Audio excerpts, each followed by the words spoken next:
اعوذ باللہ من الشیطان الرجیم بسم اللہ الرحمن الرحیم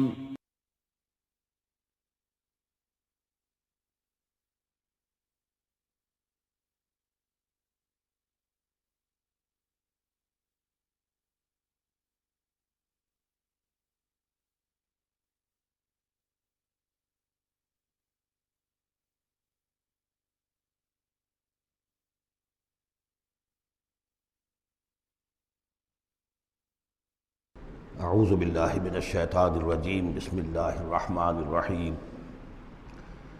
الم تر ان اللہ یسبح له من فی السماوات والارض والطیر صافات کل قد علم صلاته وتسبیحہ واللہ علیم بما یفعلون صدق اللہ العظیم رب اشرح لی صدری ویسر لی امری واحلل عقدۃ من لسانی یفقہوا قولی۔ سورہ نور کا 5واں رکوع جو ہم پڑھ چکے ہیں اس کے بارے میں یہ بات نوٹ کر لیجئے کہ جس طرح سورہ بقرہ کے پہلے 2 رکوعوں میں 3 قسم کے انسانوں کی تفصیل بیان ہوئی، وہاں وہ بنیادی طور پر ایک دعوت اور تحریک کے رد عمل میں جو لوگ مختلف شکلیں صورتیں اختیار کرتے ہیں، جو رد عمل مختلف شکلیں اختیار کرتا ہے، اس کے اعتبار سے ایک وہ جو مومنین صادقین ہیں، وہ ہر 6 بعد آباد جب اس دعوت کو قبول کرتے ہیں تو اس کیفیت کے ساتھ کہ اب جو ہو سو ہو۔ ایک وہ لوگ ہیں کہ جو کسی ضد کی وجہ سے، تعصب کی وجہ سے، ہردرمی کی وجہ سے، کسی تکبر کی وجہ سے، حسد کی وجہ سے اس کے انکار پر کمر کس لیتے ہیں، اور وہ لوگ جو ہیں کسی صورت بھی ماننے والے نہیں ہوتے۔ ایک بین کچھ مانتے ہیں کچھ نہیں مانتے، کچھ چلتے ہیں پھر ٹھٹک کر کھڑے رہ جاتے ہیں، آسانی ہو تو کوئی 2-4 قدم چل لیے، کوئی مشکل وقت آیا تو پھر اوندھے منہ گر گئے۔ اسی کی ایک تمثیل سورہ حج میں آ چکی ہے، وَمِنَ النَّاسِ مَن يَعْبُدُ اللَّهَ عَلَى حَرْفٍ فَإِنْ أَصَابَهُ خَيْرٌ اطْمَأَنَّ بِهِ وَإِنْ أَصَابَتْهُ فِتْنَةٌ انقلب عَلَى وَجْهِهِ خَسِرَ الدُّنْيَا وَالْآخِرَةَ۔ اسی طرح یہاں اس رکوع میں بھی 3 قسم کے انسانوں کا تذکرہ ہے، لیکن یہ ایک مختلف اعتبار سے ہے۔ ایک وہ لوگ ہیں کہ جن کے دلوں میں حقیقی ایمان پیدا ہوا، ان کی فطرتیں بھی نیک تھیں، صالح تھیں، سلیم تھیں، اور پھر وہ وحی آسمانی سے بھی صحیح طور پر مستفیض ہوئے، ان کا باطن جگمگا اٹھا اور ان کے دلوں میں نیکی حقیقی معنی میں پیدا ہو گئی، اور اس کے لیے جو ایک نقشہ ہے ان کے سیرت و کردار کا وہ بھی کھینچ دیا گیا۔ ایک وہ لوگ ہیں کہ جن کے اندر سرے سے دنیا پرستی اور دنیا ہی کی شہوات اور خواہشات اور لذات، اس کے سوا کسی شے کا کوئی گزر ہی نہیں، وہ بالکل اس کے برعکس ہے۔ پہلے نور علی نور اور دوسرے ظلمات بعضها فوق بعض۔ کوئی جھوٹ موٹ کی نیکی بھی نہیں، کوئی ملمے کی نیکی بھی نہیں، ان کا مال ہے تو صرف اپنی ہی عیاشیوں کے لیے ہی، اپنے ہی جو بھی ان کے تعیش ہے اسی میں خرچ ہو رہا ہے۔ لہذا یہ وہ لوگ ہیں کہ وہ ایمان سے بھی محروم اور کسی جھوٹ موٹ کی نیکی سے بھی ان کے ہاں کسی نور کا سرے سے گزر ہی نہیں، ظلمات بعضها فوق بعض۔ اور اس کے لیے تمثیل دی گئی ہے کہ گہرے سمندر کے اندر جو اندھیرا ہوتا ہے، ایبسلیوٹ ڈارکنس، کہ رات بھی ہے، اوپر بادل بھی ہے، اور جو ہے موج پر موج چڑھی ہوئی ہے، تو ایبسلیوٹ ڈارکنس۔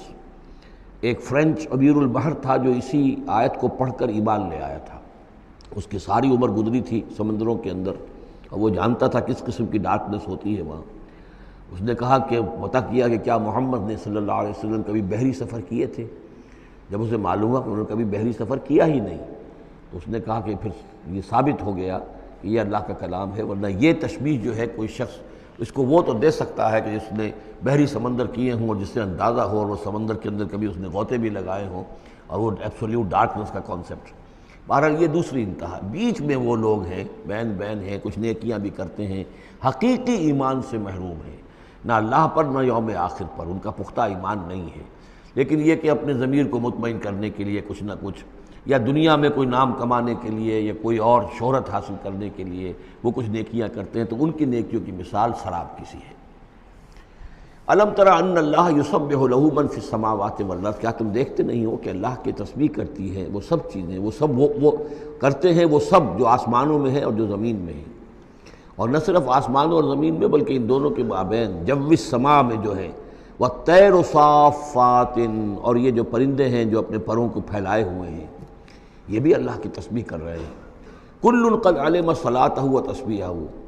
ہر ایک کے علم میں ہے، ہر ایک نے جان لی ہے اپنی نماز، اپنی صلاۃ اور اپنی تسبیح۔ یہ وہی بات ہے جو سورہ بنی اسرائیل میں آ چکی ہے، وَإِن مِّن شَيْءٍ إِلَّا يُسَبِّحُ بِحَمْدِهِ وَلَٰكِن لَّا تَفْقَهُونَ تَسْبِيحَهُمْ، کوئی شے نہیں ہے اس کائنات میں جو اللہ کی تسبیح و تحمید نہ کر رہی ہو، لیکن تمہیں اس کا شعور نہیں ہو سکتا۔ وَاللَّهُ عَلِيمٌ بِمَا يَفْعَلُونَ، اور جو کچھ وہ کرتے ہیں اللہ کے علم میں ہے۔ وَلِلَّهِ مُلْكُ السَّمَاوَاتِ وَالْأَرْضِ، اور اللہ ہی کے لیے ہے آسمانوں اور زمین کی بادشاہی۔ وَإِلَى اللَّهِ الْمَصِيرُ، اور اللہ ہی کی طرف لوٹ جانا ہے۔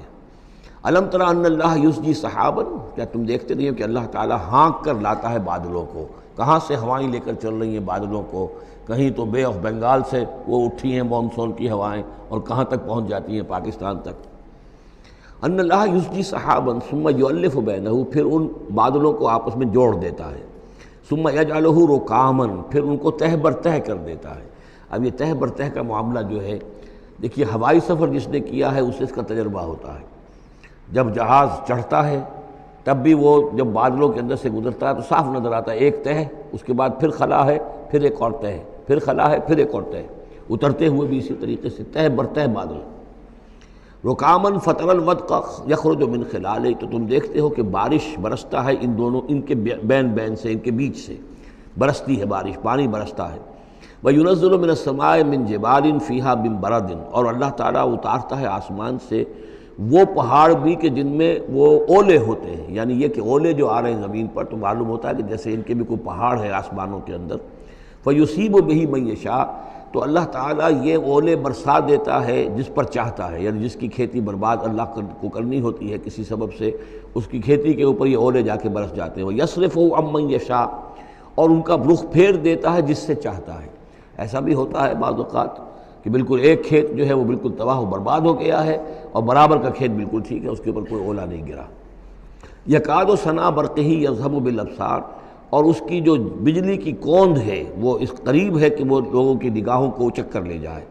یقلب اللہ اللیل والنہار، اللہ تعالیٰ عدلتا بدلتا رہتا ہے دن اور رات کو۔ ان فی ذلک لعبرۃ لاولی الابصار، یقیناً اس میں دھیان کرنے کا اور سبق کا اور سبق سیکھنے کا اور عبرت حاصل کرنے کا مواد ہے ہوش مندوں کے لیے، آنکھ والوں کے لیے، دیکھنے والوں کے لیے۔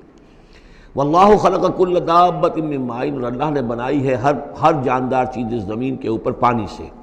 فمنہم من یمشی علی بطنہ، اب ان جانداروں میں سے جو زمین میں اللہ نے بنائے ہیں وہ بھی ہے کہ جو اپنے پیٹ کے بل پر چلتے ہیں، یہ ریپٹائلز جن کو ہم کہتے ہیں، ریپٹائلز ہیں جو اپنے پیٹ کے بل پر چل رہے ہیں۔ منہم من یمشی علی رجلین، اور ان میں وہ بھی ہیں کہ جو دو ٹانگوں پر چلتے ہیں۔ اب ہم بھی انہی میں سے ہیں، اور باقی شمپنزی اور گوریلاز بھی ہیں، اور بھی ایسے ہوں گے کہ جو دو ٹانگوں پر چلتے ہوں۔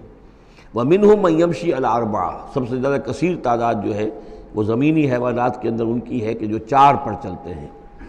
یخلق اللہ ما یشاء، اللہ تعالیٰ پیدا کرتا ہے جو چاہتا ہے۔ ان اللہ علی کل شیء قدیر، یقیناً اللہ تعالیٰ ہر چیز پر قادر ہے۔ اب کافی عرصے کے بعد منافقین کا تذکرہ قرآن مجید میں ہو رہا ہے، چونکہ یہ ہم نے سورہ یونس سے لے کر اور سورہ مومنون تک جو 14 صورتیں پڑھی ہیں ان میں تو سارا معاملہ تھا مشرکین عرب سے، کفار سے، مشرکین سے، ساری بحث ان سے تھی۔ کہیں کہیں گفتگو کا رخ جو ہے وہ اہل کتاب کی طرف ہوئے سخن، بغیر انہیں باضابطہ خطاب کیے ہوئے، اور یا پھر تیسرا خطاب حضور سے ہے ذاتی، اور حضور کی وساطت سے اہل ایمان کے ساتھ، اور ابھی وہاں نفاق کا کوئی اس قسم کا موجود نہیں تھا معاملہ کہ منافقین کے ساتھ کوئی رد و قضا ہوتی۔ لیکن یہ تو چونکہ سورہ نازل ہو رہی ہے سن 6 ہجری میں، یہ گویا کہ یوں سمجھیے کہ عین مدنی جو دور ہے اس کا عین وسط ہے، بالکل سن 11 میں حضور کا انتقال ہوا ہے، تو سن 6 یوں سمجھیے کہ ان دونوں کے بالکل وسط کے اندر ہے، یہ بالکل درمیانی دور ہے مدنی دور کا۔ یہاں پر اب تذکرہ ہو رہا ہے منافقین کا۔ لقد انزلنا آیات مبینات، ہم نے نازل کی ہیں روشن آیات۔ واللہ یہدی من یشاء الی صراط مستقیم، اور اللہ تعالیٰ ہدایت دیتا ہے جس کو چاہتا ہے سیدھے راستے کی طرف۔ وَيَقُولُونَ آمَنَّا بِاللَّهِ، اور کچھ لوگ وہ بھی ہیں جو کہتے ہیں ہم ایمان لائے اللہ پر، وبالرسول، اور اللہ کے رسول پر، وَأَطَعْنَا، اور ہم نے اطاعت قبول کی۔ ثُمَّ يَتَوَلَّىٰ فَرِيقٌ مِّنْهُمْ، پھر ان میں سے ایک جماعت جو ہے پیٹھ موڑ کر جاتی ہے، من بعد ذالک، اس کے بعد، یعنی اب اس کے بعد یہ سب کچھ کہہ کر قول و قرار کر کے اطاعت کا یہاں دم بھر کر جاتے ہیں، لیکن پھر طرز عمل ان کا کچھ اور ہوتا ہے۔ وَمَا أُولَٰئِكَ بِالْمُؤْمِنِينَ، اور یہ لوگ حقیقی مومن نہیں ہیں۔ وَإِذَا دُعُوا إِلَى اللَّهِ وَرَسُولِهِ لِيَحْكُمَ بَيْنَهُمْ، اور جب انہیں پکارا جاتا ہے، بلایا جاتا ہے کہ آؤ اللہ کی طرف اور رسول کی طرف کہ ان کے مابین فیصلے کرے۔ یہ سورہ نساء میں ہم یہ سارے مضامین بڑی تفصیل سے پڑھ چکے ہیں کہ وہ لوگ چاہتے تھے کہ اپنے مقدمات جو ہیں وہ یہودیوں کی عدالت میں لے جائیں، اس لیے کہ حضور کے ہاں انہیں اندیشہ ہوتا تھا کہ یہاں تو بالکل صحیح فیصلہ ہو جائے گا۔ تو اس طرح کا جو ان کا کردار تھا کہ جب انہیں بلایا جاتا ہے اللہ کے اور اس کے رسول کی طرف کہ آؤ کہ وہ فیصلہ کرے تمہارے مابین، اذا فریق منہم معرضون، تو ان میں سے ایک گروہ اور ایک جماعت ایسی ہے جو اعراض کرتی ہے اور کرنی کترا جاتی ہے۔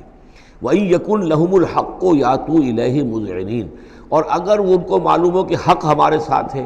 یعنی ہم حق پر ہیں اس مقدمے میں، تو پھر وہ آتے ہیں بڑا یقین کا اظہار کرتے ہوئے، اذعان کے ساتھ اور یقین کے ساتھ اور اپنے ایمان کا اظہار کرتے ہوئے، کیونکہ انہیں یقین ہے کہ ہمارا کیس سچا ہے اور حضور کی عدالت میں ہم جائیں گے تو ہمارے حق میں فیصلہ ہو جائے گا، تو اب کوئی رکاوٹ نہیں۔ یاتوا الیہ مذعنین، خوب یقین کا اعتماد کا اظہار کرتے ہوئے آتے ہیں۔ افی قلوبہم مرض، کیا ان کے دلوں میں روگ ہے؟ ام ارتابوا، یا یہ شکوک میں مبتلا ہو گئے ہیں؟ ام یخافون ان یحیف اللہ علیہم، یا انہیں یہ اندیشہ ہے کہ اللہ تعالیٰ جو ہے ان کے ساتھ ناانصافی کرے گا، ورسولہ، و اس کے رسول، بل اولئک هم الظالمون، نہیں بلکہ حقیقت میں یہی ظالم ہیں۔ ایمان کی اصل حقیقت سے چونکہ یہ محروم ہے، لہذا ساری غلطی ان کے اپنے کردار میں ہے۔ انما کان قول المؤمنین اذا دعوا الی اللہ ورسولہ لیحکم بینہم، جو حقیقی مومن ہوتے ہیں ان کو تو جب بلایا جاتا ہے اللہ کی طرف اور اس کے رسول کی طرف کہ وہ فیصلہ کرے ان کے مابین، تو ان کا قول تو یہی ہوتا ہے ان یقولوا سمعنا واطعنا، کہ وہ کہتے ہیں کہ ہم نے سنا اور ہم نے مانا، ہم حاضر ہیں، جو بھی فیصلہ محمد رسول اللہ کا ہوگا ہم اسے بصر و چشم تسلیم کریں گے۔ انما کان قول المؤمنین اذا دعوا الی اللہ ورسولہ لیحکم بینہم ان یقولوا سمعنا واطعنا واولئک هم المفلحون، اور یقیناً وہی لوگ ہیں جو پھر فلاح پانے والے ہیں۔ ومن یطع اللہ ورسولہ، اور جو اللہ کی اور اس کے رسول کی اطاعت کرتا ہے، ویخشى اللہ ویتقہ، اور اللہ کا خوف بھی رکھتا ہے اور اس کا تقوی اختیار کرتا ہے، فاولئک هم الفائزون، تو یقیناً وہی لوگ ہیں کہ جو کامیاب ہونے والے ہیں۔ وہ اکثر کہتے ہیں، اللہ تعالیٰ کی قسمیں کھاتے ہیں اپنی امکانی حد تک، لئن امرتہم، اے نبی اگر آپ حکم دیں گے، لَيَخْرُجُنَّ، تو وہ لازماً نکل جائیں گے۔ آپ حکم دے دیے میں ہم حاضر ہیں، ویسے میری یہ مجبوری ہے، یہ میری تکلیف ہے، یہ مسئلہ ہے، ویسے آپ حکم دیں گے اگر تو میں بالکل حاضر ہوں۔ یہ آپ کو اب بھی معلوم ہوگا کہ ہماری جماعتی زندگیوں کے اندر یہ مسئلہ ہوتا ہے کہ کوئی امیر ہے، اس نے ایک بات کہی ہے، کھل کر اس نے کہہ دیا ہے کہ میں یہ چاہتا ہوں کہ معاملہ اس طرح کیا جائے۔ اب کچھ لوگ کرنے کتراتے ہیں، اچھا جی اگر آپ حکم دیں گے تو میں کروں گا۔ لیکن یہ کیا بات ہے، جب وہ امیر ہے آپ کا اور وہ بات کہہ رہا ہے تو اس کی بات کو آپ حکم کیوں نہیں سمجھ رہے؟ اسی طریقے سے حضور صلی اللہ علیہ وسلم نے جب فرما دیا ہے کہ نکلنا ہے، اب دشمن کے مقابلے کے لیے نکلو، اب وہ آپ چاہتے ہیں پی پی کال کر کے حضور ایک ایک کی خوشامد کریں کہ آئیے آپ ضرور نکلیے، خدا کے لیے ضرور چلیے، یہ حضور کرنے والے نہیں ہیں۔ وَأَقْسَمُوا بِاللَّهِ جَهْدَ أَيْمَانِهِمْ، اور یہ اللہ کی قسمیں کھا کھا کر کہتے ہیں اپنی امکانی حد تک، لئن امرتہم، اے نبی آپ کا حکم ہوگا تو میں حاضر ہوں، لَيَخْرُجُنَّ، ہم ضرور نکلیں گے۔ قُلْ لَا تُقْسِمُوا، اے نبی ان سے کہیے تم قسمیں مت کھاؤ، طاعۃ معروفہ، معروف طریقے پر اطاعت اختیار کرو۔ تم نے اعلان کیا ہے کہ تم مجھ پر ایمان لائے ہو، تم نے اعلان کیا ہے کہ تم مجھے اللہ کا رسول سمجھتے ہو، اب جو میں کہہ رہا ہوں اسے قبول کرو، اختیار کرو۔ یہ کیا ہے کہ میں کسی کو ایک ایک کو علیحدہ علیحدہ حکم دوں؟ ان اللہ خبیر بما تعملون، یقیناً جو کچھ تم کر رہے ہو اللہ اس سے باخبر ہے۔ قل اطیعوا اللہ واطیعوا الرسول، اے نبی کہہ دیجئے۔ اب دیکھیے نوٹ کر لیجئے، سورہ نساء میں نے تفصیل سے آپ کو بیان کیا تھا کہ منافقین پر تین ہی چیزیں بھاری تھیں۔ نمبر ایک، حضور کی شخصی اطاعت کرنا،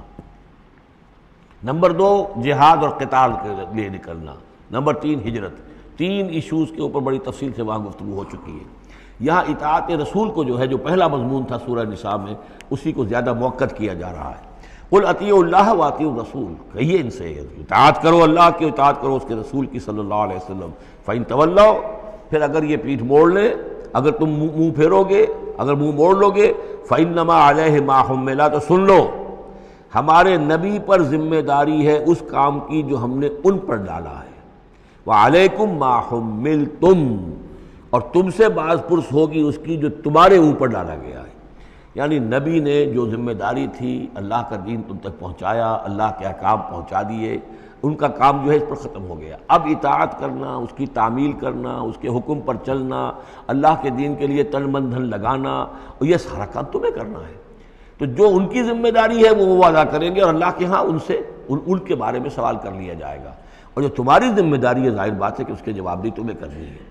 اس میں یہ بھی ہوتا ہے بسا اوقات کہ کسی شخص کو یہ گمان ہو جائے، ظاہر بات ہے میں نے آپ کو سنایا تھا کہ ایک شخص نے کہہ دیا تھا حضور سے، اے دل یا محمد، اے محمد عدل سے کام لیجیے صلی اللہ علیہ وسلم۔ بڑی گستاخی کے ساتھ اس نے کہا، گویا کہ الزام لگایا کہ آپ یہ جو صدقات کی جو تقسیم کر رہے ہیں یا مال غنیمت تقسیم کر رہے ہیں، اس میں آپ عدل سے کام نہیں لے رہے۔ تو حضور نے بھی غصے میں جواب دیا تھا کہ انما عدل فلم یا عدل، اگر میں عدل نہیں کروں گا تو کون کرے گا۔ اسی طریقے سے ہو سکتا ہے کسی جماعتی زندگی کے اندر کوئی امیر ہے اور اس سے کوئی شخص یہ محسوس کرے، اس کا ساتھی، کہ مجھ پر زیادتی کی ہے انہوں نے، امیر نے زیادتی کی ہے۔ کوئی بات نہیں، امیر نے زیادتی کی ہے تو امیر اس کی جواب دہی اللہ کے ہاں کر لے گا، اللہ تعالیٰ کے ہاں جواب دہی ہو جائے گی، اور اگر ہو سکتا ہے اس کے کچھ جو بھی نیکیاں ہے وہ تمہارے حساب میں اللہ تعالیٰ درج کر دے، لینا دینا وہاں ہو جائے گا، ڈیبٹ کریڈٹ ہو جائے گا۔ لیکن اس کا مطلب یہ ہو کہ ناراض ہو کر بیٹھ رہا ہو کہ اب اپنی ذمہ داریاں ادا نہیں ہو رہی، تو پھر تو جواب دہی تمہاری ہو جائے گی اللہ کے ہاں، ایکسپلیشن کال تمہاری ہو جائے گی کہ ناراض ہو کر بیٹھ رہے ہیں کیونکہ انہوں نے میرے ساتھ یہ کیا ہے، لہذا میں بس اب کام کچھ نہیں کروں گا۔ یہ تو گویا کہ ایک منفی طرز عمل ہے۔ تمہیں جواب دہی کرنی ہے اپنے فرائض کی، اپنی ذمہ داریوں کی۔ تو یہ جماعتی زندگی سے متعلق بعض بہت اہم ہیں جو مباحث اس سورہ مبارکہ میں آئے ہیں، اور ان میں سے بعض ہمارا جو منتخب نصاب نمبر 2 ہے جو اس سورہ مبارکہ کی آخری آیات ہے، وہ اس کے ایک درس کی حیثیت سے اس میں شامل ہے۔ جو جماعتی زندگی جو ہے، جب ایک جماعت بنانی پڑے گی، اگر دین کا کام کرنا ہے تو اکیلے اکیلے تو نہیں ہو سکتا، جماعت کا نظم ہو، ایک ڈسپلن ہو، ایک حزب اللہ وجود میں آئے، جو سورہ مائدہ میں ہم دیکھ آئے ہیں، فَإِنَّ حِزْبَ اللَّهِ هُمُ الْغَالِبُونَ۔ غلبہ جو ہے تو وہ حزب اللہ کو اللہ تعالیٰ دیتا ہے، ید اللہ علی الجماعہ، جماعت کے اوپر اللہ کا ہاتھ ہے، جماعت کی کو اللہ کی نصرت اور تائید حاصل ہوتی ہے۔ اس جماعتی زندگی کے بعد ایسے نفسیاتی معاملات ہوتے ہیں، اور اس کے اندر بعض ایسے حساس مسائل ہوتے ہیں کہ جن کے بارے میں بڑی عمدہ رہنمائی دی گئی ہے مختلف مقامات پر۔ ان پر ہم نے پھر مرتب کیا ہے منتخب نصاب، مطالعہ قرآن حکیم کا منتخب نصاب نمبر 2۔ قل اطیعوا اللہ واطیعوا الرسول، ان پر جو ذمہ ہے وہ ان کی اپنی ذمہ داری کا، اور تمہارے اوپر جو بوجھ ہے، جو تمہاری مسئولیت ہے، وہ تمہاری ذمہ داری کی۔ وَإِن تُطِيعُوهُ تَهْتَدُوا، اور جان لو یہ اللہ کے رسول ہیں، اگر تم ان کی اطاعت پر کاربند رہو گے تبھی تم ہدایت یافتہ ہوگے۔ وَمَا عَلَى الرَّسُولِ إِلَّا الْبَلَاغُ الْمُبِينُ، اور ہمارے رسول پر سوائے صاف صاف پہنچا دینے کے اور کوئی ذمہ داری نہیں ہے۔ اب جو آیت آ رہی ہے یہ بھی طویل آیات میں سے اور عظیم ترین آیات میں سے آیت استخلاف، یہ خلافت کا جو اللہ تعالیٰ نے وعدہ کیا ہے اس امت سے۔ وعد اللہ الذین آمنوا منکم وعملوا الصالحات، اے مسلمانوں اللہ کا وعدہ ہے تم میں سے ان لوگوں کے ساتھ جو ایمان اور عمل صالح کی شرطیں پوری کر دیں گے۔ یہ نام کے مسلمان، نسلی مسلمان جو اللہ کے حکم پر چلتے بھی نہ ہوں، اللہ کے احکام کے مطابق عمل نہ کرتے ہوں، دین کے لیے تن من دھن لگانے کو تیار نہ ہوں، ان سے یہ وعدہ نہیں ہے۔ وعدہ ہے حقیقی اہل ایمان، جو ایمان حقیقی کی شرط پوری کرے اور ایمان کے جو عملی تقاضے ہیں ان کو بھی بجا لائیں۔ وعد اللہ الذین آمنوا منکم وعملوا الصالحات لیستخلفنہم فی الارض، کہ وہ انہیں زمین میں خلافت عطا کرے گا، حکومت عطا کرے گا، غلبہ عطا کرے گا۔ کما استخلف الذین من قبلہم، جیسے کہ اس نے خلافت عطا کی تھی ان کو جو ان سے پہلے تھے، حضرت داؤد کو، حضرت طالوت کو، حضرت سلیمان کو جو خلافت دی گئی، بعد میں بھی مکابی حکومت قائم ہوئی ہے، اس میں بھی خلافت قائم ہوئی۔ تو یہ خلافت جیسے پہلے ہم نے دی تھی سابقہ امت مسلمہ کو، ایسے ہی اے امت محمد صلی اللہ علیہ وسلم تمہیں بھی خلافت دی جائے گی، بشرطے کہ ایمان اور عمل صالح کی یہ 2 شرطیں تم پوری کرو۔ اب یہ خلافت جو ہے اس کو 3 انداز میں یہاں بیان کیا گیا ہے۔ لَيَسْتَخْلِفَنَّهُمْ فِي الْأَرْضِ، انہیں لازماً خلافت دے گا زمین میں، حکومت دے گا، كَمَا اسْتَخْلَفَ الَّذِينَ مِن قَبْلِهِمْ، جیسے کہ خلافت دی تھی اور حکومت دی تھی ان کو کہ جو ان سے پہلے تھے۔ وَلَا يُمَكِّنَنَّ لَهُمْ دِينَهُمُ الَّذِي ارْتَضَىٰ لَهُمْ، اور ان کے اس دین کو زمین میں غلبہ عطا کرے گا، قوت عطا کرے گا، تمکن عطا کرے گا جو اللہ نے ان کے لیے پسند کر لیا ہے۔ ظاہر بات ہے مسلمانوں کی خلافت ہے تو اس کے معنی کیا ہے؟ اللہ کے دین کا غلبہ ہے، وہ تو بات تو ایک ہی ہے، اللہ کا دین غالب، اس کے کیا معنی ہے؟ مسلمانوں کی خلافت۔ تو چیز ایک ہی ہے، لیکن یہاں 3 الفاظ لا کر اس کی اہمیت کو نمایاں کیا جا رہا ہے 3 اعتبارات سے۔ وَلَا يُمَكِّنَنَّ لَهُمْ دِينَهُمُ الَّذِي ارْتَضَىٰ لَهُمْ، اب یہاں دیکھیے وہی لام مفتوح شروع میں فعل مضارع سے، اور اس کے بعد یہ نون مشدد، یہ سارے وعدے نہایت تاکیدی وعدے ہیں۔ لَيَسْتَخْلِفَنَّهُمْ فِي الْأَرْضِ كَمَا اسْتَخْلَفَ الَّذِينَ مِن قَبْلِهِمْ وَلَيُمَكِّنَنَّ لَهُمْ دِينَهُمُ الَّذِي ارْتَضَىٰ لَهُمْ، واللہ نے دین کون سا ہے جو پسند کر لیا ہے؟ الْيَوْمَ أَكْمَلْتُ لَكُمْ دِينَكُمْ وَأَتْمَمْتُ عَلَيْكُمْ نِعْمَتِي وَرَضِيتُ لَكُمُ الْإِسْلَامَ دِينًا، یہ آیت ہم پڑھ چکے ہیں سورہ مائدہ میں۔ اور تیسری بات، وَلَيُبَدِّلَنَّهُم مِّن بَعْدِ خَوْفِهِمْ أَمْنًا، اللہ تعالیٰ ان کے خوف کی کیفیت جو ہے اس کو بدل دے گا امن کی کیفیت سے۔ ظاہر بات ہے جب تک کہ مسلمان کمزور تھے ان کے لیے خوف تھا، ابھی ادھر سے حملے کا اندیشہ ہے، ابھی ادھر سے حملے کا اندیشہ ہے، اب فلاں قبیلے کی طرف سے خبر آئی ہے کہ وہ فوجی تیاری کر رہا ہے، فوج کشی کرے گا۔ وہ خوف کی ایک کیفیت تھی جو ہر وقت طاری رہی ہے۔ ایمرجنسی کی کیفیت جو ہے مدینہ منورہ میں، یوں سمجھیے کہ پورے 5 برس ایمرجنسی رہی ہے، ہر وقت ہر آن اندیشہ ہوتا تھا، خبریں آ رہی ہیں اب ادھر سے کوئی قبیلہ حملہ کرنے والا ہے، اب یہ مکے میں کوئی ان کی ملاقاتیں ہوئی ہیں، کوئی سازش ہوئی ہے، ابھی کوئی خط چلا گیا ابو عامر راہب کا کوئی مشن ہے، یہ ساری خبریں آتی تھیں۔ لیکن یہ کہ اب اس کے بعد وہ وقت آ جائے گا کہ ان کا جو خوف کی کیفیت ہے بدل جائے گی امن سے۔ یعبدوننی لا یشرکون بی شیئا، میں یہاں اس کو سمجھتا ہوں مستقبل سے متعلق، جب ایسا ہو جائے گا تو پھر وہ میری بندگی کریں گے کہ اس میں کسی شے کی شرک جو ہے گوارا نہیں کریں گے۔ جب تک اللہ کی حکومت نہیں ہے تو ظاہر بات ہے کچھ نہ کچھ شرک تو ہو ہی رہا ہے۔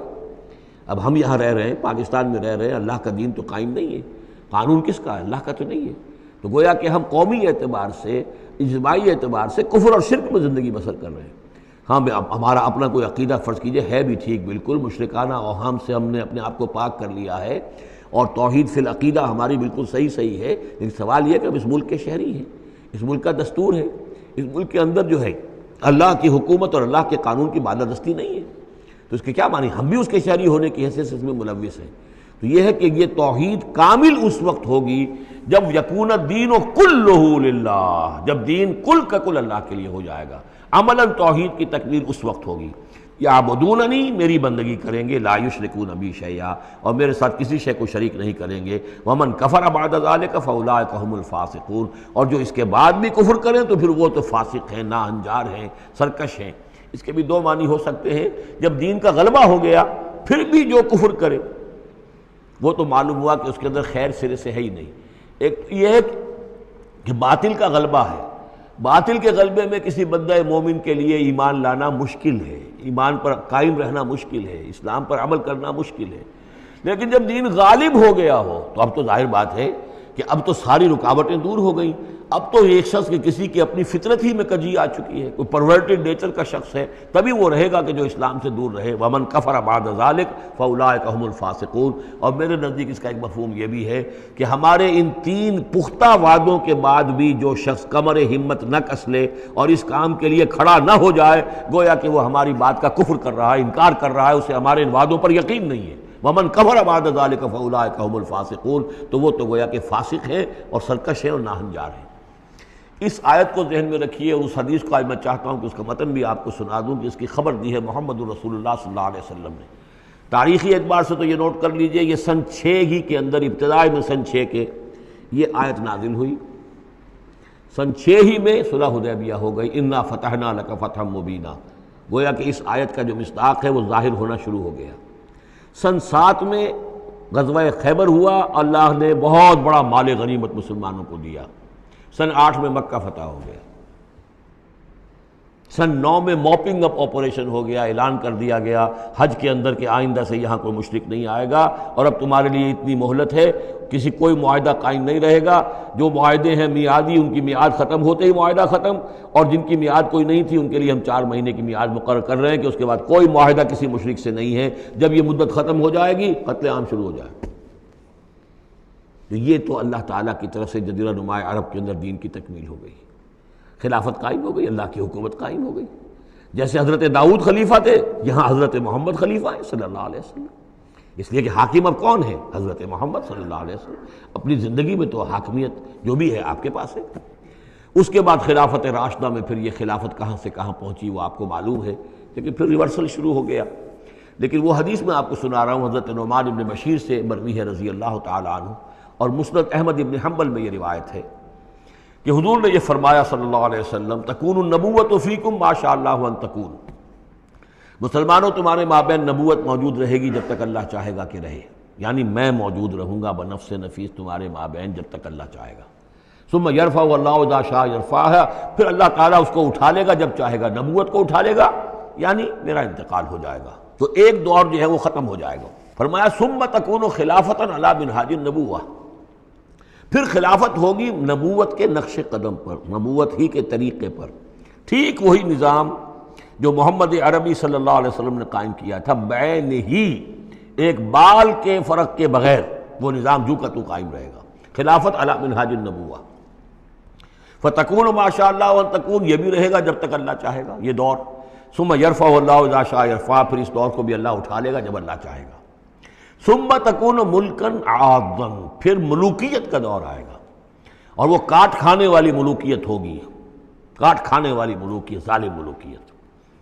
اور یہ بھی رہے گا جب تک اللہ چاہے گا، پھر اللہ اس کو بھی اٹھا لے گا۔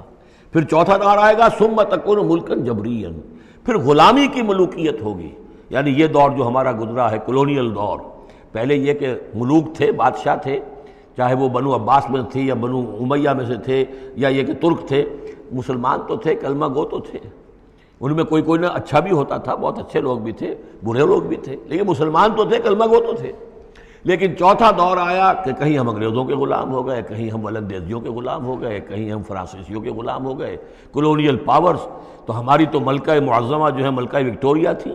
1857 سے تو ہم ان کی رعایا بن گئے تھے، اس سے پہلے تو جو بھی تھی بہرحال ایسٹ انڈیا کمپنی جو تھی، لیکن یہ کہ بعد میں تو ہم براہ راست تاج برطانیہ کے غلام تھے۔ یہ چوتھا دور ہے جو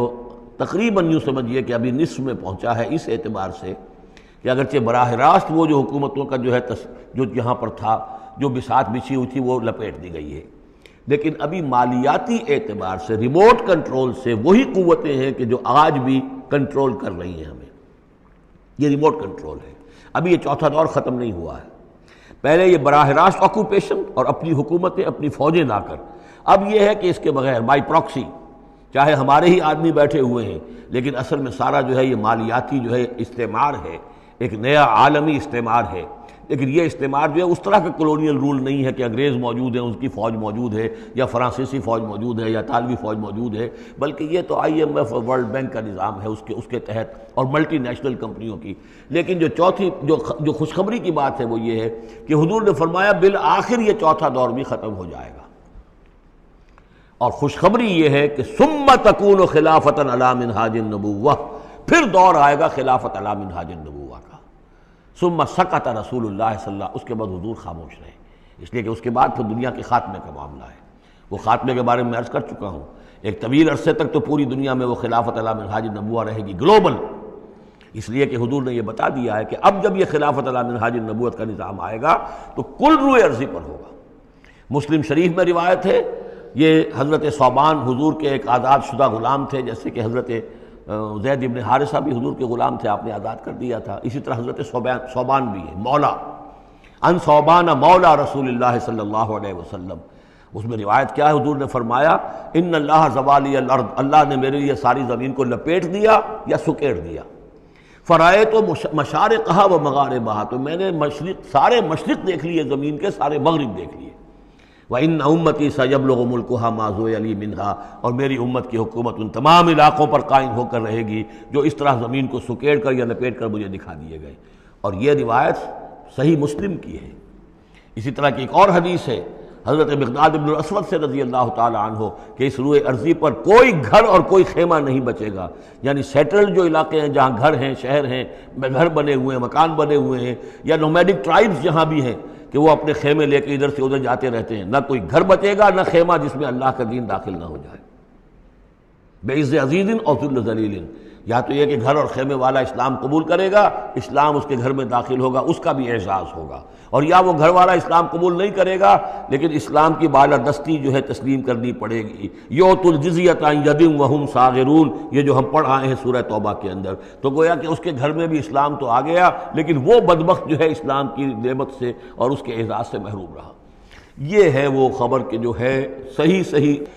احادیث ہیں، اور یہ منطقی طور پر بھی سمجھ لیجئے کہ قرآن مجید میں یہ بات واضح کر دی گئی کہ حضور کو بھیجا گیا غلبہ دین کے لیے، 3 دفعہ فرمایا۔ سورہ توبہ میں ہم پڑھ چکے ہیں، 2 مرتبہ آگے اور آنا ہے، هو الذی ارسل رسولہ بالہدی ودین الحق لیظہرہ علی الدین کلہ، اور 5 مرتبہ فرمایا کہ حضور کو بھیجا گیا پوری نوع انسانی کے لیے۔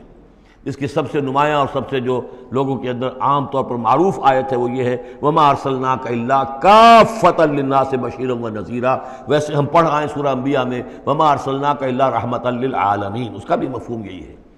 تمام جہان والوں کے لیے ہم نے بھیجا ہے آپ کو رحمت بنا کر، اور ہم نے نہیں بھیجا ہے محمد آپ کو مگر پوری دنیا کے لیے، پوری نوع انسانی کے لیے بشیر اور نذیر بنا کر۔ ان دونوں کو جوڑیں تو اس کا منطقی نتیجہ بھی یہ ہے کہ حضور کی بعثت کا مقصد مکمل ہوگا ہی اس وقت جبکہ کل عالم انسانیت پر دین حق غالب ہو جائے، اور یہ ہو کر رہنا ہے۔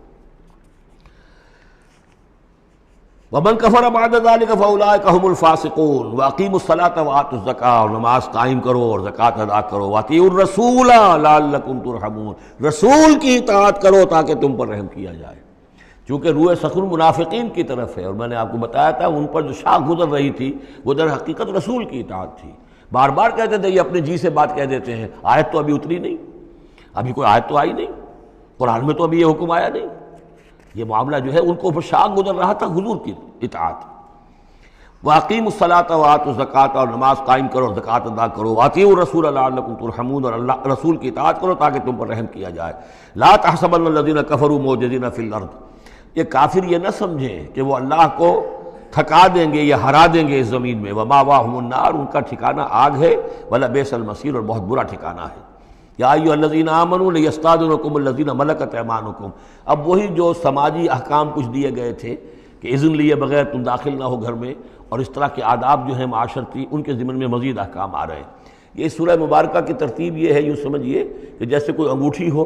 اور بڑا سا ہیرا جو ہے لگا ہوا ہے، دونوں طرف جو ہے وہ اس کا پتلے سائڈ سے، یہ ہار ہے، اور اس کے نیچے جو ہے درمیان میں کوئی بڑا ہیرا ہے، دوسری طرف ہوتی ہیں۔ اس کے بالکل وسط میں 5واں رکوع ہے، یہ اللہ نور السماوات والارض مثل نورہ کمشکاۃ فیہا مصباح، اور آیت نمبر 35 وہ عظیم کوہ نور ہیرے کے مانند ہے۔ پھر دونوں طرف جو ہے یہ مضامین ہیں، کچھ ادھر ہیں سماجی احکام، کچھ ادھر ہیں سماجی احکام، اور اس طریقے سے یہ ایک عظیم بہت خوبصورت ہار کی شکل بن گئی۔ لیستأذنکم الذین ملکت ایمانکم، چاہیے کہ جو تمہارے غلام ہیں اور باندیاں ہیں وہ بھی اجازت لے کے اندر داخل ہوا کریں۔ والذین لم یبلغوا الحلم، اور وہ لوگ بھی تمہارے کہ جو کہ ابھی وہ بالغ نہیں ہوئے ہیں وہ بچے بھی، منکم 3 مرات، 3 اوقات دن رات کے ایسے ہیں کہ جن میں خاص طور پر جو پرائیویسی کا اہتمام ہونا چاہیے، اور اس میں یہ کہ کوئی بھی اجازت لیے بغیر بچے بھی نہ جائیں۔ من قبل صلاۃ الفجر، ایک تو فجر کی نماز سے قبل،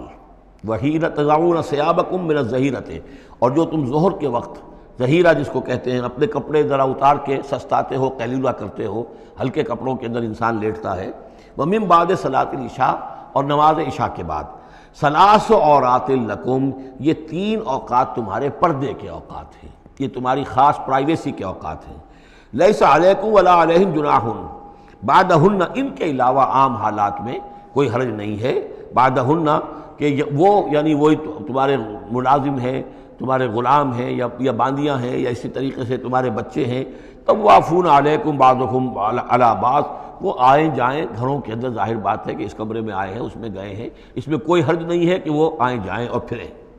کذالک یبین اللہ لکم الآیات، اسی طرح اللہ تعالیٰ تمہارے لیے اپنی آیات واضح کر رہا ہے، واللہ علیم الحکیم، اور اللہ تعالیٰ علیم اور حکیم ہے۔ وَإِذَا بَلَغَ الْأَطْفَالُ مِنْكُمُ الْحُلُمَ، اور جب تمہارے بچے جو ہیں، جو لڑکے ہیں، وہ بھی بالغ ہو جائیں، انہیں سب سمجھ آ جائے، جو بھی معاملات ہیں دونوں شوق کے، فَلْيَسْتَأْذِنُوا كَمَا اسْتَأْذَنَ الَّذِينَ مِنْ قَبْلِهِمْ، تو پھر وہ بھی اذن لے کر اسی طرح داخل ہوا کریں جیسے کہ پہلا حکم آیا تھا کہ اذن لیے بغیر گھر میں داخل نہ ہو۔ کذالک یبین اللہ لکم آیات، اس طرح اللہ تعالیٰ تمہارے لیے اپنی آیات کو واضح کر رہا ہے، واللہ علیم الحکیم، اللہ علیم اور حکیم ہے۔ والقواعد من النساء اللاتی لا یرجون نکاحا، اور وہ عورتیں تمہارے میں سے، تمہاری خواتین میں سے کہ جو اب بیٹھ رہی ہوں، یعنی لا یرجون نکاحا، اب وہ نکاح کی امیدوار نہ ہوں، ایک خاص عمر سے گزر چکی ہیں، اب کوئی نکاح وغیرہ کرنے کا سوال نہیں ہے، بیوہ ہیں یا کچھ اور جو بھی معاملہ ہے، لیکن یہ کہ بہرحال اب معمر ہو چکی ہیں، فلیس علیہن جناح ان یضعن ثیابہن، تو ان کے اوپر کوئی حرج نہیں ہے کہ وہ جو اپنے اضافی کپڑے ہیں وہ اتار دیا کریں، یعنی بڑی چادر لے کر ہی نکلنا ان کے لیے وہ لازم نہیں ہوگا، یا اگر اپنے گھروں کے اندر بیٹھ کر وہ جو اوڑھنیاں ہیں ان کو بکل مارنے کی جو ان کی پابندی دوسری خواتین پر ہے اس میں ان کے لیے درد بھی ہو سکتی ہے، اس لیے کہ اب وہ اس عمر سے گزر چکی ہیں۔ والقواعد من النساء اللاتي لا يرجون نکاحا فليس عليهن جناح ان يضعن ثيابهن غیر متبرجات بزینہ، لیکن ان کی نیت یہ نہ ہو کہ وہ اپنی زینت کو وہ ظاہر کریں اور لوگوں کی نگاہوں میں لائیں، نیت کا معاملہ جو ہے وہ دوسرا ہے۔ وَأَن يَسْتَعْفِفْنَ خَيْرٌ لَهُنَّ، اور اگر وہ اس معاملے میں احتیاط ہی کریں تو بہتر ہے، اس رعایت سے فائدہ نہ اٹھائیں تو بہتر ہے، اس لیے کہ شیطان جو ہے وہ ہر وقت طاق میں لگا رہتا ہے، نہ معلوم کس وقت کس کے دل میں کیا خیال پیدا کر دے۔ واللہ سمیع علیم، اور اللہ سب کچھ سننے والا اور جاننے والا ہے۔ لیس علی الاعمی حرج، اب چونکہ یہ جو احکام دیے جا رہے تھے تو اس معاشرے کے اندر ایسا بھی تھا کہ کسی خاندان کے ساتھ کچھ لوگ جو ہیں بیچارے، کوئی لنگڑا ہے، کوئی اندھا ہے، اپنے برادری کا ہے، اپنی رشتہ داروں میں سے، وہ بھی گھر میں رہ رہا ہے، وہ اپنی کوئی آزاد جو معاش اور آزاد جو ہے کوئی معاشرتی حیثیت کا اہل نہیں ہے، تو اب ان کے لیے کیا ہوگا؟ کیا یہ ساری پابندیاں جو ہیں اسی طریقے سے ان کے اوپر بھی پوری طریقے سے عائد کی جائیں گی؟ تو ان کے ضمن میں کہا جا رہا ہے کہ وہ اگر تمہارے گھروں میں رہیں تو کوئی حرج نہیں ہے۔ لیس علی الاعمی حرج، کوئی کسی اندھے کے اوپر کوئی حرج نہیں ہے، کوئی تکلیف نہیں ہے۔ ولا علی الاعرج حرج، اور نہ ہی کسی لنگڑے پر، ولا علی المریض، اور نہ بیمار پر حرج، ولا علی انفسکم، نہ تمہارے اوپر کوئی اس میں کوئی تنگی ہے، ان تاکلوا من بیوتکم و بیوت آبائکم، کہ تم کھانا کھایا کرو اپنے گھروں سے، اپنے باپوں کے گھروں سے، اور بیوت امہاتکم، یا اپنی ماؤں کے گھروں سے، اور بیوت اخوانکم، اپنے بھائیوں کے گھروں سے، اور بیوت اخواتکم، یا اپنی بہنوں کے گھروں سے، اور بیوت اعمامکم، یا اپنے چچاؤں کے گھروں سے، اور بیوت عماتکم، یا اپنی پھوپھیوں کے گھروں سے، اور بیوت اخوالکم، یا اپنے ماموں کے گھروں سے، اور بیوت خالاتکم، یا اپنی خالاؤں کے گھروں سے، او ما ملکت مفاتحہ، یا یہ کہ جس کی کنجیاں تمہارے ہاتھ میں ہے، کارخانہ ہے، اس کے مالک ہی تم ہو، وہاں جاؤ اور وہاں پر جا کر کھانا پینا ہو تو کھاؤ، اور صدیقکم، یا تمہارے اپنے دوست ہیں اس کے گھر سے، لیس علیکم جناح ان تاکلوا، کوئی حرج نہیں ہے تم پر اس میں، ان تاکلوا جمیعاً، کہ سب مل کر کھاؤ، او اشتاتا، یا علیحدہ علیحدہ کھاؤ۔ اس کو خامخواہ بعض لوگوں نے عورتوں اور مردوں کے اوپر وہ جو ہے اس کا انطباق کر دیا ہے کہ چاہیں تو عورت اور مرد مل کر کھائیں اور چاہیں تو وہ علیحدہ علیحدہ کھائیں۔ یہاں مراد یہ ہے کہ بسا اوقات ایسے مواقع پر انتظار میں بڑی دقت ہوتی ہے، جیسے آج کل آپ کو معلوم ہے کہ ولیمہ ہے اور ٹائم دے رکھا ہے 9 بجے کا اور 12 بج رہے ہیں رات کے، لڑکی والے تو آئے نہیں ہیں اس لیے ولیمہ ہو نہیں سکتا، بیٹھے ہوئے لوگ سوکھ رہے ہیں، کیا ضرورت ہے؟ جو آئے ہیں وہ کھائیں اور جائیں۔ لہذا یہ نہیں ہے کہ سب کے سب جمع ہو کر ہی اور ایک ہی جمعیت ہو تبھی وہ کھائیں، بلکہ یہ کہ اپنی ضرورت کے تحت جیسے بھی ہو، اگر سب مل جل کر بیٹھ کر کھائیں تب بھی کوئی حرج نہیں، اور اگر علیحدہ علیحدہ گروپس کے اندر یہ کھا لیا جائے تب بھی کوئی حرج نہیں۔ یہ مجلسی احکام جو دیے جا رہے ہیں اس سے مراد یہ نہیں ہے کہ سطر اور حجاب کے احکام بھی یہاں پہ ٹوٹ جائیں گے، اور یہاں پر جو ہے گھریلو جو ہے اگر پارٹیز کوئی تھرو کی گئی ہیں تو اس میں کوئی پردے وردے کی حاجت نہیں ہے، اس میں مرد اور عورتیں جو ہیں وہ مخلوط طور پر شریک ہو جائیں، معاذ اللہ، یہ مراد نہیں۔ فَإِذَا دَخَلْتُمْ بُيُوتًا فَسَلِّمُوا عَلَىٰ أَنفُسِكُمْ، پھر جب تم گھروں میں داخل ہو تو اپنے آپ پر سلام بھیجا کرو، یعنی انفسکم سے مراد ہے گھر میں رہنے والے جو ہیں وہ تمہارے ہی میں سے ہیں، تمہارے رشتہ دار ہیں، عزیز ہیں، یا تمہارے اپنے گھر میں بھی داخل ہو تو السلام علیکم کہو۔ تحیۃ من عند اللہ مبارکۃ طیبۃ، یہ دعا ہے اللہ کے پاس سے، اللہ نے تمہیں سکھائی ہے السلام علیکم، اور یہ مبارک بھی ہے اور پاک بھی ہے۔ کذالک یبین اللہ لکم الآیات لعلکم تعقلون، اسی طرح اللہ تعالیٰ تمہارے لیے اپنی آیات کو واضح کر رہا ہے، کھول کر بیان کر رہا ہے تاکہ تم عقل سے کام لو۔ اب آخری جو رکوع ہے اس کا، اس سورہ مبارکہ کا، اور اس کی کل 3 آیات ہیں، یہ خالص جماعتی زندگی، وہ جو جہاد اور قتال کے لیے یا کسی اور اجتماعی کام کے لیے حضور جب نکلتے تھے اور اہل ایمان آپ کے ساتھ ہیں، اس وقت کیا صورتحال ہونی چاہیے۔ انما المؤمنون الذین آمنوا باللہ ورسولہ، مومن تو صرف وہی ہیں جو ایمان لائے اللہ پر، اس کے رسول پر، وَإِذَا كَانَ مَعَهُ عَلَىٰ أَمْرٍ جَامِعٍ، اور جب وہ ہوتے ہیں ان کے ساتھ یعنی رسول کے ساتھ کسی اجتماعی کام کے ضمن میں، لم یذهبوا حتیٰ یستاذنوہ، تو وہاں سے جاتے نہیں ہیں جب تک کہ اجازت نہ لے لیں۔ اب آپ نکلے ہیں کسی کام کے لیے، ایک نفری ہے آپ کے ساتھ، لیکن یہ کہ کوئی کہیں کھسک جائے کوئی کہیں کھسک جائے تو یہ تو صحیح نہیں ہے۔ وہ تو یہ ہے کہ اب اس اجتماعی نظم کا تقاضا یہ ہے کہ اب جہاں بھی وہاں سے کوئی عذر پیش آ گیا ہے، کوئی ایسی مجبوری ہے، کوئی جانا ہے تو اجازت لے کر جائیں۔ علی امر جامع لم یذهبوا حتی یستاذنوه، جب تک کہ اذن نہ لے لیں۔ ان الذین یستاذنونک اولئک الذین یؤمنون باللہ ورسولہ،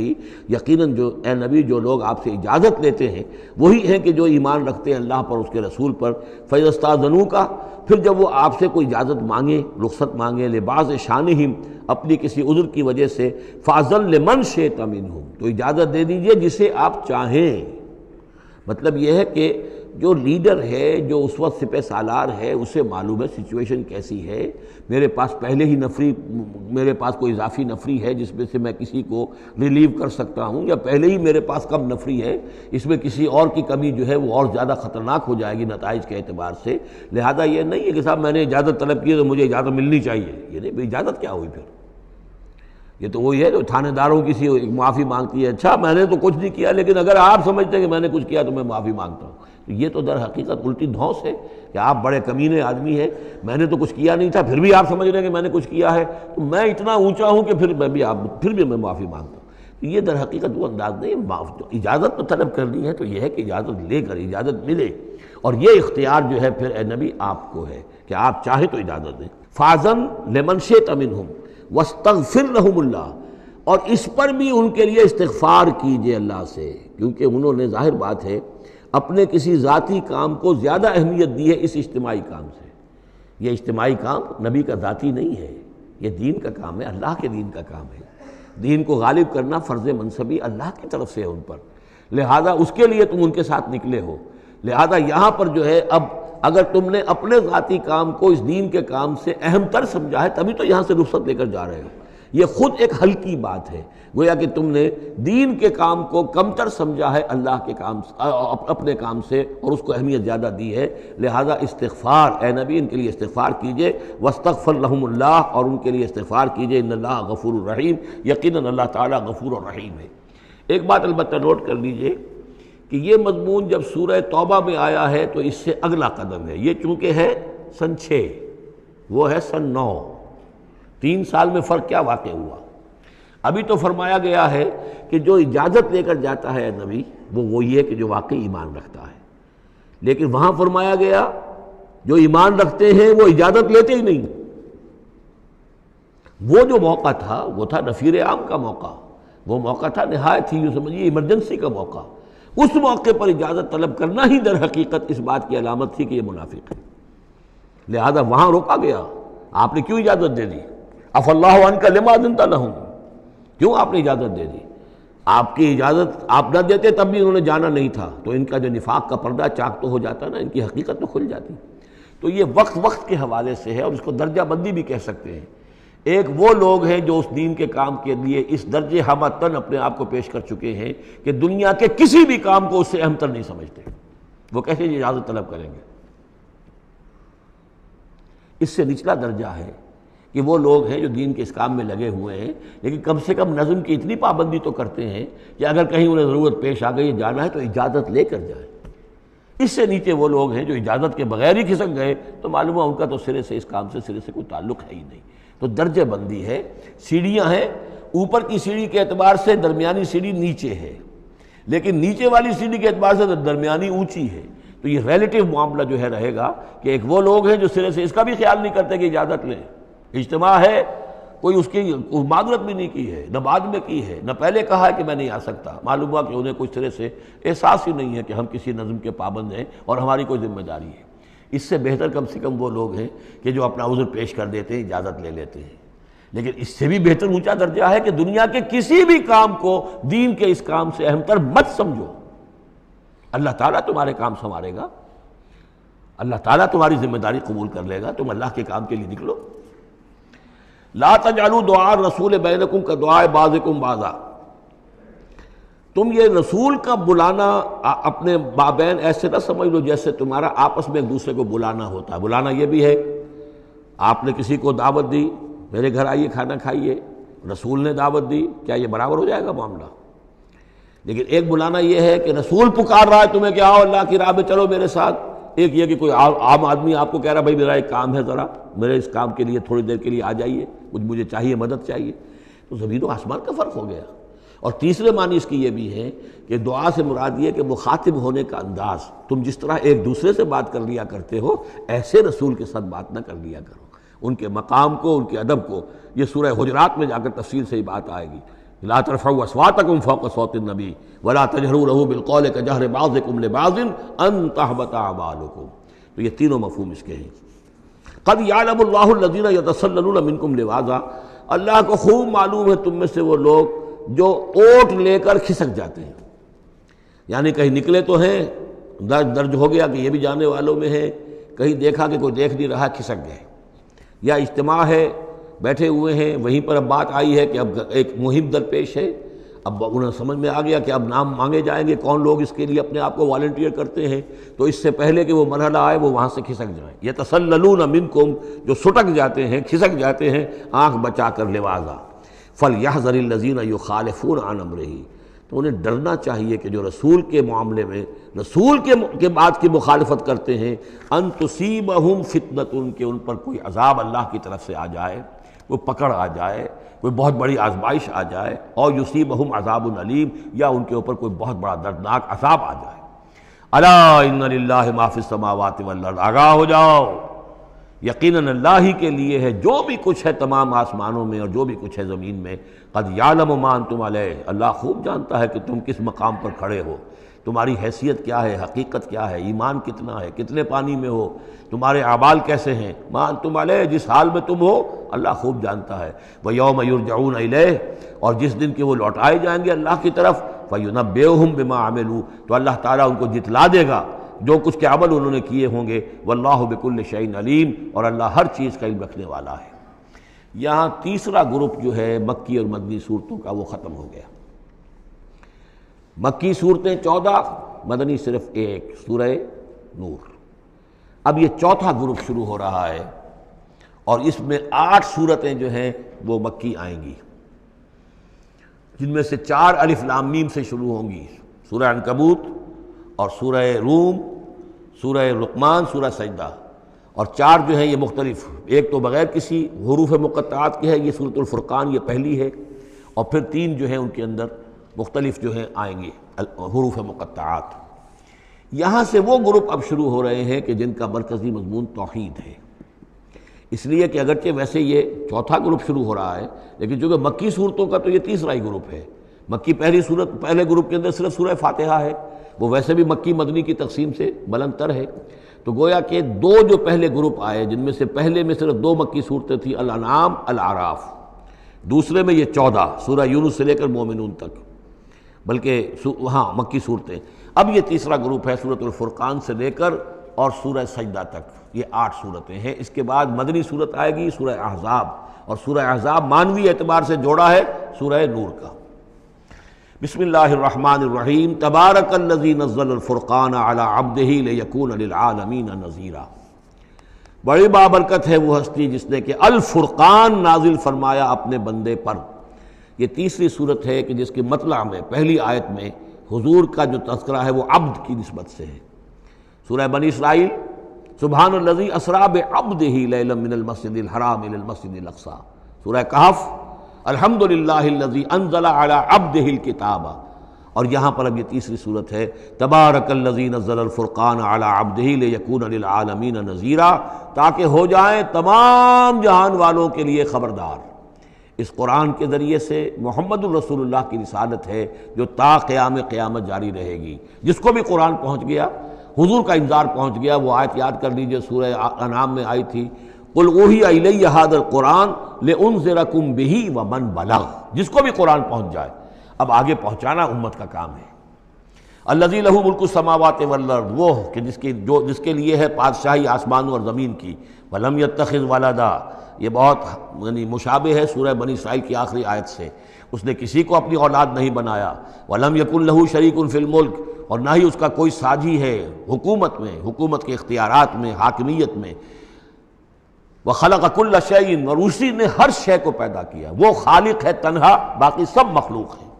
فقدرہ تقدیرا، اور ہر شے کی پھر اس نے ایک اندازہ مقرر کر دیا ہے، ہر شے کے لیے ایک اندازہ ہے۔ واتخذوا من دونہ آلہۃ، اور انہوں نے اختیار کر لیے ہیں اس کے سوا ایسے آلہہ، ایسے ایسے دیوی اور دیوتا لا یخلقون شیئا وہم یخلقون، جو کسی بھی شے کی تخلیق نہیں کرتے بلکہ وہ تو خود مخلوق ہیں، ولا یملکون لانفسہم ضرا ولا نفعا، اور نہ انہیں اختیار خود اپنے بارے میں کسی برائی کا یا بھلائی کا ہے، نہ کسی اچھائی کا اور نہ کسی برائی کا، ولا یملکون موتا ولا حیاتا ولا نشورا، نہ انہیں اختیار ہے موت کا، نہ اختیار ہے جینے کا، نہ اختیار ہے جی اٹھنے کا۔ وقال الذین کفروا ان ھذا الا افک افتراہ، اور کہا ان کافروں نے، یا یہ کافر کہتے ہیں کہ یہ کچھ نہیں ہے، یہ قرآن جو ہے یہ گھڑ لیا ہے، اس کو اس محمد نے صلی اللہ علیہ وسلم، ان ھذا نہیں ہے یہ الا افک افتراہ ہو، بلکہ ایک افک ہے، گھڑی ہوئی شے ہے جس کو کہ گھڑ لیا ہے اس نے، وعانہ علیہ قوم آخرون، اور اس میں مدد کی ہے اس کی کچھ اور لوگوں نے۔ یعنی محمد کو یہ ساری معلومات تو نہیں ہو سکتی تھی، لیکن یہ کہ کچھ اور لوگ ہیں، کوئی نہ کوئی اس نے بنا رکھا ہے، کوئی پینل ہے کہ جو ان کو یہ ساری مدد دے رہا ہے اس تصنیف کے اندر، اس کتاب کی۔ قومن آخرون فقط جاؤ ظلما و زورا، تو انہوں نے بڑی ہی ظلم پر اور بڑی جھوٹ کے اوپر کمر کس لی ہے، انہوں نے اتنی ایسی بڑی باتیں جو کہی ہیں، یہ گویا کہ بہت بڑا جھوٹ ہے اور بہت بڑا افتراء ہے۔ وقالوا اساطیر الاولین، اور وہ کہتے ہیں کیا ہے یہ پرانے قصے ہیں، پرانی باتیں ہیں، اکتتبھا، یہ انہوں نے لکھوا لیے ہیں کسی اور سے۔ اکتتبھا، کتب یکتب لکھنا،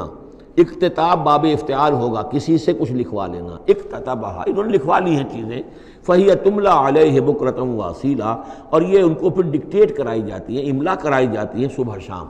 صبح شام کوئی آتا ہے، کوئی شخص ان کو بتاتا ہے، وہ پھر یہ یاد کر لیتے ہیں، اور صبح شام جو کچھ آتا ہے اس کو پھر آ کے ہمیں سناتے ہیں، دھونس جماتے ہیں کہ وہی آئی ہے۔ قل انزلہ الذی یعلم السر فی السماوات والارض، کہہ دیجئے اسے نازل کیا ہے اس ہستی نے جو جانتا ہے ہر چھپی ہوئی شے کو آسمانوں کی اور زمین کی، انہ کان غفورا رحیما، یقیناً وہ بخشنے والا اور رحیم ہے۔ وقالوا ما لہذا الرسول، اور وہ کہتے ہیں یہ کیسا رسول ہے، کیا ہوا اس رسول کو، کہتا ہے کہ میں رسول ہوں، یاکل الطعام، لیکن کھانا کھاتا ہے، ویمشی فی الاسواق، اور بازاروں میں چلتا پھرتا ہے۔ کہیں کوئی چیز آپ خریدتے بھی ہوں گے اپنے گھر کے معاملات کے اندر، یا اس سے پہلے تو آپ کاروبار بھی کیا کرتے تھے، یہ بازاروں میں ہماری طرح چلتا پھرتا ہے، کھانا اس کو کھانے کی حاجت ہوتی ہے، یہ کیسے رسول ہو گیا؟ لولا انزل الیہ ملک، کیوں نہیں کوئی بھیجا گیا ان کی طرف کوئی فرشتہ ہوتا، اڑتا ہوا پروں کے ساتھ وہ نیچے آتا ان کے پاس اور وہ کہتا یہ اللہ کے رسول ہیں۔ فیکون معہ ظہیرا نذیرا، اور وہ ان کے ساتھ ہوتا، آگے آگے چلتا ان کے، ہٹو بچو جیسے چلتے ہیں، یہ اللہ کے رسول آ رہے ہیں، اور وہ خبردار کرتا ہے لوگوں کو ان کے ساتھ مل کر۔ اور یلقا الیہ کنز، یہ وہی باتیں جو سورہ بنی اسرائیل میں آ چکی ہیں، یا ان کو دے دیا گیا ہوتا، ان پر ڈال دیا گیا ہوتا، آسمان سے گر پڑتا ان پر ایک خزانہ، او تکون لک جنت یاکل منہا، یا پھر ان کے لیے ایک باغ بنا دیا جاتا ہے یہاں اس مکے کی سرزمین میں، وادی غیر ذی زرع میں، جس سے یہ بفراغت کھاتے اطمینان سے، ان میں سے میوے ان کو ملتے۔ وقال الظالمون ان تتبعون الا رجلا مسحورا، اور کہا ان ظالموں نے کہ تم لوگ نہیں پیروی کر رہے ہو، نہیں ان کی باتوں پر دھیان دے رہے ہو، ان لوگ کہ جو ہیں صرف ایک سحر زدہ شخص ہے، ان پر تو کچھ جادو ہو گیا ہے، یا کوئی آسیب ان پر آ گیا ہے، تاکہ ان کو یہ نظر آتا ہے کہ کوئی آیا ہے فرشتہ، حقیقت میں کوئی نہیں ہوتا، یہ سحر زدہ شخص ہے۔ انظر کیف ضربوا لک الامثال، اے نبی دیکھیے یہ کیسی مثالیں آپ کے لیے بیان کر رہے ہیں، فضلوا، تو وہ بھٹک گئے ہیں، گمراہ ہو گئے ہیں، فلا یستطیعون سبیلا، اور اب ان کے لیے ممکن نہیں ہے کہ سیدھے راستے پر آئیں، اس لیے کہ اب یہ اس پر اڑ جائیں گے، ضد کریں گے۔ یہ میں آپ کو بتا چکا ہوں، یہ جو دو گروپ اب آ رہے ہیں جو ہم پڑھ رہے ہیں، جن میں سے یہ پہلا گروپ ہے جس کی پہلی صورت ہے، یہ درمیانی 4 سالوں کی صورتیں ہیں، 12 برس ہیں مکی دور کے۔ پہلے 4 سال کی صورتیں بالعموم وہ ہیں جو سورہ قاف سے آگے ہیں، 2 گروپ ہیں وہ آخر میں، منزل 1 ہے، سورہ قاف سے آگے منزل 1 ہے، گروپ 2 ہیں مکی مدنی صورتوں کے، وہ ہیں جو ابتدائی 4 سال کے ہیں۔ یہ 2 ہیں کہ جو درمیانی 4 سالوں کے، جو ہم پڑھ چکے ہیں 16 صورتیں، 2 انعام و اعراف اور 14 سورہ یونس سے لے کر مومنون تک، یہ ہے آخری 4 سالوں کی، تو یہ درمیانی 4 سال ہیں۔ تبارک الذی ان شاء جعل لک خیرا من ذلک، بڑی بابرکت ہے وہ ہستی ہے نبی، اگر وہ چاہے تو جو چیزیں یہ کہہ رہے ہیں اس سے کہیں زیادہ بہتر چیزیں آپ کے لیے ابھی فراہم کر دی جائیں۔ یہ تو بڑا زور لگا لگا کر کچھ چیزیں کہہ رہے ہیں، ہم ان سے کہیں زیادہ بہتر چیزیں آنے واحد میں آپ کے لیے پیدا کر سکتے ہیں۔ تبارک الذی ان شاء جعل لک خیرا من ذلک جنات تجری من تحتها الانہار، ایسے باغات، ایک باغ نہیں، باغات کے سلسلے پیدا کر دیں جن کے نیچے نہریں بہتی ہوں گی، ویجعل لک قصورا، اور آپ کے لیے ایک نہیں کئی قصر، کئی محل ہم تعمیر فرما دیں۔ لیکن یہ کہ بل کذبوا بالساعہ، اصل میں یہ انکاری ہے آخرت کے، یہ انکاری ہے قیامت کے، یہ انکاری ہے بعث بعد الموت کے۔ وَأَعْتَدْنَا لِمَنْ كَذَّبَ بِالسَّاعَةِ سَعِيرًا، اور جنہوں نے قیامت کا انکار کیا ہے، بعث بعد الموت کا انکار کیا، ان کے لیے ہم نے ایک جہنم کا، آگ کا عذاب تیار کر رکھا ہے۔ اذا رأتهم من مکان بعید، جب وہ جہنم دیکھے گی ان کو کہ یہ میرے شکار آ رہے ہیں، اب یہ آ رہے ہیں کہ جن کو میرے اندر جھونکا جائے گا، دور سے وہ دیکھے گی کہ آ رہے ہیں، سمعوا لها تغیظا وزفیرا، تو وہ سنیں گے اس کی آواز کہ جیسے بھوکا شیر داڑ رہا ہو، جھجلائے گی اور چلائے گی کہ جلد از جلد انہیں میرے اندر جھونک دیا جائے۔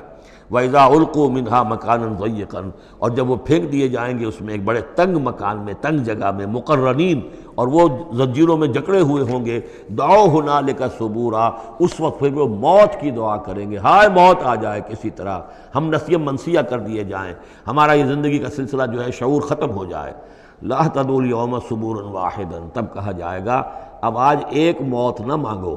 وَادْعُوا ثُبُورًا كَثِيرًا، بہت سی موتیں مانگو۔ اب موت آئے گی نہیں، مانگتے رہو موت، لیکن یہ ہے کہ اب تمہاری یہ زندگی جو ہے تاکہ تمہیں یہ جلن مسلسل رہے، یہ عذاب جو ہے اس کی تخفیف میں، اس کے اندر کوئی شدت میں تخفیف نہ ہو، لہذا موت آ کے تمہیں چھٹکارا نہیں دلائے گی۔ قل اذالک خیر ام جنت الخلد التی وعد المتقون، کہیے کہ کیا یہ انجام بہتر ہے یا وہ باغ، وہ جنت، رہنے کی جنت جو جس کا وعدہ کیا گیا ہے متقی بندوں سے، کانت لہم جزاء و مصیرا، اور وہ ان کے لیے ہوگی بدلہ اور ان کے لوٹ جانے کی جگہ۔ لہم فیہا ما یشاؤون خالدین، ان لوگوں کے لیے وہاں ہر وہ شے ہوگی جو وہ چاہیں گے اور اس میں رہیں گے ہمیشہ ہمیشہ۔ کان علی ربک وعدا مسئولا، اور یہ تو وعدہ ہے تیرے رب کا جس کے لیے وہ ذمہ دار ہے۔ اب یاد کیجئے وہ دعا جو سورہ آل عمران کے آخر میں آئی تھی، ربنا وآتنا ما وعدتنا علی رسلک ولا تخزنا یوم القیامہ، پروردگار جو تو نے وعدے اپنے رسولوں کے ذریعے سے ہم سے کیے تھے ان کو پورا فرما۔ اللہ تعالیٰ اپنے وعدوں سے پھرے گا نہیں، اللہ تعالیٰ ان وعدوں کو پورا کرے گا، اور وہ اس کو سمجھتا ہے کہ یہ میری ذمہ داری ہے کہ میں اپنے وعدے پورے کروں۔ وَيَوْمَ يَحْشُرُهُمْ، اور جس دن کہ وہ ان سب کو جمع کرے گا، وَمَا يَعْبُدُونَ مِن دُونِ اللَّهِ، اور جن کو یہ پوجتے تھے اللہ کے سوا، فَيَقُولُ أَأَنْتُمْ أَضْلَلْتُمْ عِبَادِي هَؤُلَاءِ، وہ جمع کر لیں گے ان فرشتوں کو بھی جن کو نام کے اوپر بت بنا لیے گئے، یا اولیاء اللہ کی ارواح آ جائیں گی، یا انبیاء ہوں گے، حضرت عیسیٰ ہوں گے، یا اور بھی جس کو بھی جس کے ساتھ یہ گستاخی اور ظلم کیا گیا ہو، اللہ ان سب کو جمع کرے گا اور پوچھے گا أَأَنْتُمْ أَضْلَلْتُمْ عِبَادِي هَؤُلَاءِ، کیا آپ لوگوں نے میرے ان بندوں کو گمراہ کیا تھا؟ ام ہم ضلوا السبیل، یا وہ خود ہی گمراہ ہو گئے تھے، سیدھے راستے سے بھٹک گئے تھے۔ قالوا سبحانک ما کان ینبغی لنا ان نتخذ من دونک من اولیاء، وہ کہیں گے اللہ تو پاک ہے اس سے، اور یہ تو ہمارے لیے تو یہ سرے سے ممکن ہی نہیں، ہمارے لیے یہ کسی طرح روا ہی نہیں تھا کہ ہم تیرے سوا کسی کو اپنے ولی بنا لیں، ہم نے ان لوگوں کو ولی قرار نہیں بنایا۔ ولیکن متعتہم وآباءہم، یعنی یہ کہ جیسے ولایت باہمی ہے، اللہ اہل ایمان کا ولی اور مومن اللہ کے ولی، اللہ ولی الذین آمنوا یخرجہم من الظلمات الی النور، اور اللہ الا ان اولیاء اللہ لا خوف علیہم ولا ہم یحزنون، تو یہی رشتہ ہونا چاہیے تھا ان معبودوں کے ساتھ اگر وہ برحق ہوتے، کہ وہ اس کے ولی ہوتے اور وہ ان کے ولی ہوتے، لیکن فرمایا کہ یہ ہو ہی نہیں سکتا کہ ہم ان سے کوئی رشتہ استوار کرتے۔ ما کان لنا ما کان ینبغی لنا ان نتخذ من دونک من اولیاء ولکن متعتہم وآباءہم، لیکن اے اللہ آپ نے ان کو سامان دیا، ساز و سامان انہیں اور ان کے آباء و اجداد کو، اور ان کو فراوانی دی، دولت دی، حیثیت دی، حتیٰ نسوا الذکر، یہاں تک کہ وہ ذکر کو بھول گئے، یاد دہانی کو بھول گئے، تو ہدایت کو بھول گئے جو ان کو دی گئی تھی۔ وَكَانُوا قَوْمًا بُورًا، اور یقیناً یہ بڑے تباہ ہونے والے لوگ تھے۔ فقط کذبوکم، اب اللہ کہے گا ان لوگوں سے دیکھو بھائی تمہارے جو معبود جن کو تم سمجھتے تھے انہوں نے تو تمہیں جھٹلا دیا، بما تقولون، جو تم کہہ رہے ہو تمہاری بات انہوں نے رد کر دی، فلا تستطيعون صرفا ولا نصرا، تو اب نہ تم لوٹا سکتے ہو اس بات کو اور نہ ہی کوئی مدد ہو سکتی ہے، ومن یظلم منکم نذقہ عذابا کبیرا، اور جو کوئی بھی تم میں سے اب گناہگار ہے اب تو اسے بہت بڑا عذاب مل کر رہے گا۔ وما ارسلنا قبلک من المرسلین الا انہم لا یاکلون الطعام، اور اے نبی یہ آپ پہ اعتراض کر رہے ہیں کہ یہ کیسے نبی ہے کھانا کھاتے ہیں، ہم نے نہیں بھیجا آپ سے پہلے مرسلین کو، رسولوں کو، الا انہم لا یاکلون الطعام، مگر یہ کہ وہ کھانا کھاتے تھے، وہ یمشون فی الاسواق، وہ بھی بازاروں میں چلتے پھرتے تھے، وجعلنا بعضک لبعض فتنہ، ہم نے ایک کو بعض لوگوں کو بعض کے لیے فتنہ بنا دیا ہے، آزما رہے ہیں، اتصبرون، تو اے مسلمانوں اب تم ثابت قدم رہو، صبر کرو، وکان ربک بصیرا، اور یقیناً آپ کا پروردگار دیکھ رہا ہے۔ بارک اللہ لی ولکم فی القرآن العظیم ونفعنی وإیاکم بالآیات والذکر الحکیم۔